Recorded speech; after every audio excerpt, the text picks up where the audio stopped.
Hello everybody, my name is Alex and welcome to another historical first look video for Civilization 6 Rise and Fall. So essentially this series is just about putting a bit of history behind the new civilizations which are released.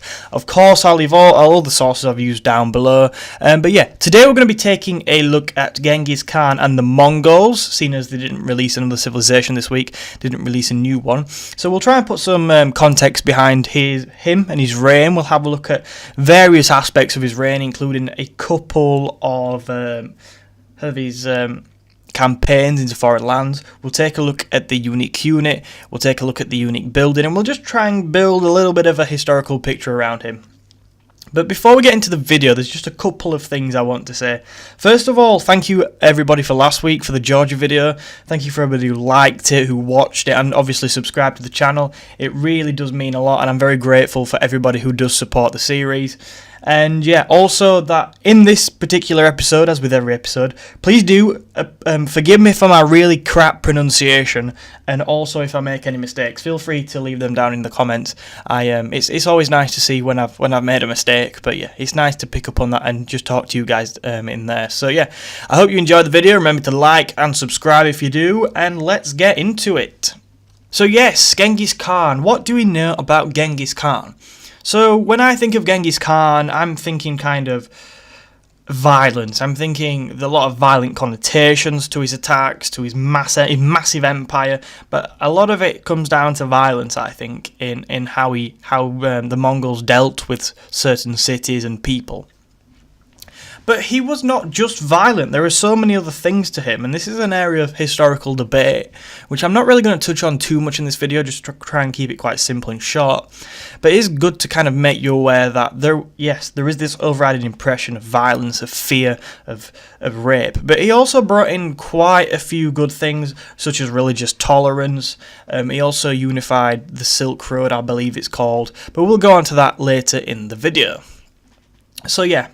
Let's get into his actual life now. So the first thing when you're talking about Genghis Khan is actually to make sure that you understand this and clear this up, is that he was not born Genghis Khan. He was actually born under the name of Temujin. And therefore, throughout this video, I'll refer to him both as Temujin and Genghis Khan. However, I'll try and keep it as easy to understand and simple as possible, just so it doesn't get too confusing. I'll try my best, but I can't promise anything. So it was actually not until 1206 that he gained the title Genghis Khan, but we'll go into that more in detail further on in the video. So he was born in Mongolia during 1162, and the biggest thing about him is that he founded the feared and mighty Mongol Empire. He was famously born with a blood clot, which was considered to be a sign from God that he would be a great leader. However, his upbringing was far from plain sailing. He wasn't something you'd associate with, oh, he's going to be a great leader, because it didn't start very well. So his father was poisoned by the rival Tartar tribe, leading to his death. And at a young age, Genghis Khan and his family were actually excluded from their own tribe, leading them to kind of fend for themselves for quite a while. So it was at this stage that Temujin was seen far from the dreaded military general he would later become in life. But obviously, as we all know, and the reason he's in Civilization 6 is that he came back, and he came back very strong.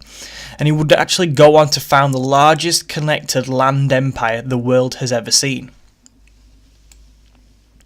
So when did he start amassing his troops? So Temujin began amassing troops in his 20s, and he eventually built up his troops up to around a 20,000 strong force early in his life. So one of Temujin's first major victories was his defeat of the Tartars, the people that had actually poisoned and assassinated his father. So during this campaign, he went on to exhibit the brutality he would become known for when he was avenging his father's death, if I can say it. Yes. So one example of this is that he actually ordered the death of every Tartar male above 3 feet tall, which isn't very tall actually, but obviously different time, people were shorter. So one key episode in Temujin's rise to the title of Genghis Khan. This is his early life. From what I can figure out, his early life is about, his earlier life's about uniting the Mongol people, uniting the tribes, and actually getting to the title of Genghis Khan. So yeah, an early episode in this was with his blood brother Jamuka. So at one stage, Temujin and Jamuka jointly led their tribe. However, disagreements over what was essentially the aristocracy led to a split in the tribe and a war between the two former lifelong friends. Fundamentally, Jamuka favoured supporting the traditional aristocracy, whereas Temujin favoured a system which valued talent and skill over that of what class you were born into.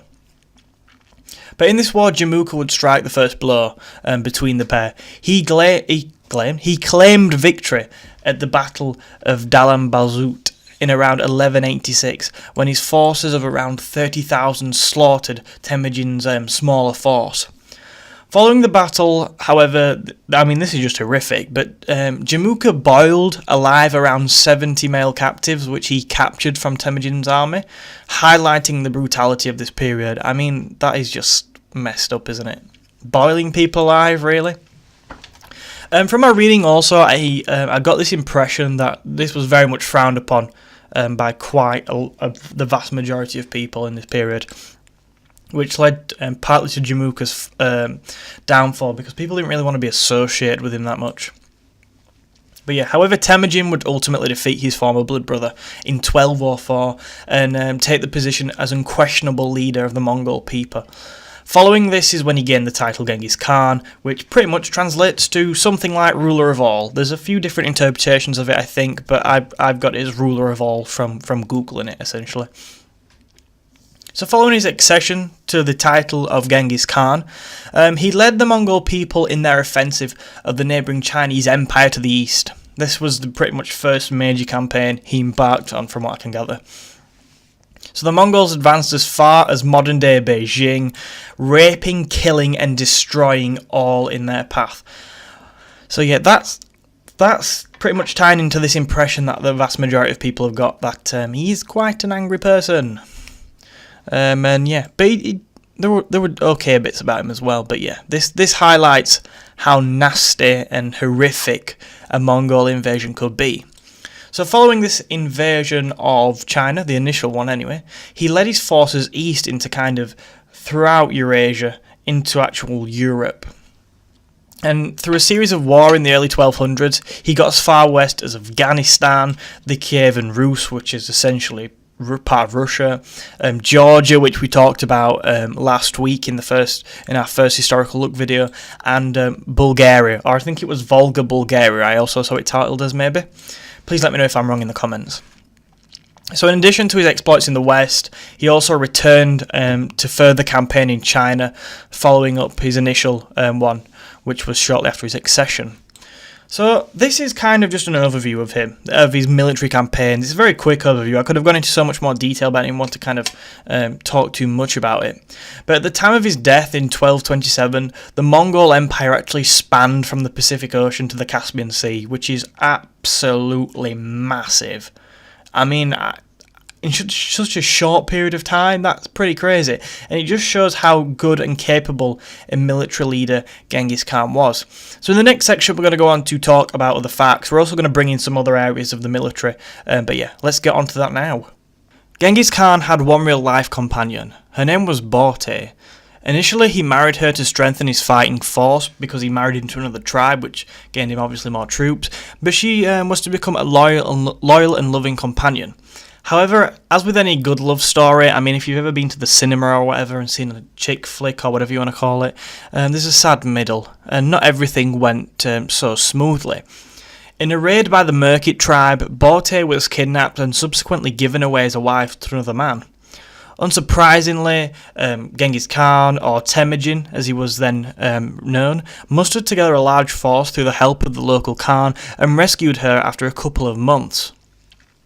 However, shortly after her return, she gave birth to a son, and since and because of this, questions have been raised about the paternity of the boy, but by all accounts, Temujin seems to have raised the child as his own, perhaps showing whether he was the father or not, perhaps showing a kind of softer side to him. Although Borte was his one real-life companion, it's interesting to note that he later took around 500 secondary wives and consorts. So one fact I actually saw suggested that around 1 in 200 people today are descended from him. Although by today's standards this seems really high and unreasonable. Yeah, I can imagine if I went and told my girlfriend, oh, by the way, I've just got just a few secondary girlfriends, about 500. Yeah, I think I'd probably get a smack in the face. Might do anyway though. So yeah, it's important to note that with this, the context. Note the context around it, and it wasn't particularly frowned upon at this time. It was tradition for Mongol Khans to have additional secondary wives, but obviously it's still quite a large number. So other interesting facts include that he killed his stepbrother at a young age. From what I can gather, basically he killed him for hoarding food whilst others starved, which is rather interesting. This, I think it kind of increased the respect people had from him, and kind of shows from a young age he was pretty ruthless. So Genghis Khan died in 1227 whilst in his 60s and was interestingly buried in an unmarked grave. Nobody knows exactly where he was finally laid to rest, and the individuals who organised the burial are said to have been executed, perhaps in one action symbolising the violence which surrounded his reign in the Mongol regime. Following his death, Genghis Khan's descendants continued to expand and rule the Mongol Empire until its dissolution in 1368, although in all honesty the empire began to decline long before 1368, so it didn't last that long, but yeah, it was pretty scary while it did. But Genghis Khan didn't just bring violence and horror, and it wasn't all about the military campaigns, he also brought much more. So one example of this is that he introduced the Yasa, a collection of divine laws governing everything from property to marriage and to civil service. Moreover, the Yasa did away with the common causes of tribal warfare. This included the kidnapping of wives, so that was banned, and also inherited titles were done away with. It also granted religious tolerance to his followers, on one condition, that they recognised Genghis Khan as the final authority. So, yeah, moreover, Genghis Khan has been credited with the unification of the Silk Road, which is a really long trade route from kind of Europe to Asia, I think. And this allowed free transport of goods and, crucially, ideas between Europe and Asia. So, okay, now we've had a look at that, let's have a look at a bit more specifically kind of relating to Civ 6. So let's have a look at a couple of bonuses here and see if we can figure out where they come from. So the first thing we're going to do is have a look at this kind of idea of diplomacy, extra diplomacy and spies. So his strategy, his military strategy showed a great interest in gathering intelligence and understanding the motivations of rivals. You can see where this is going, can't you? So this is emphasised in his extensive spy network and YAM route systems.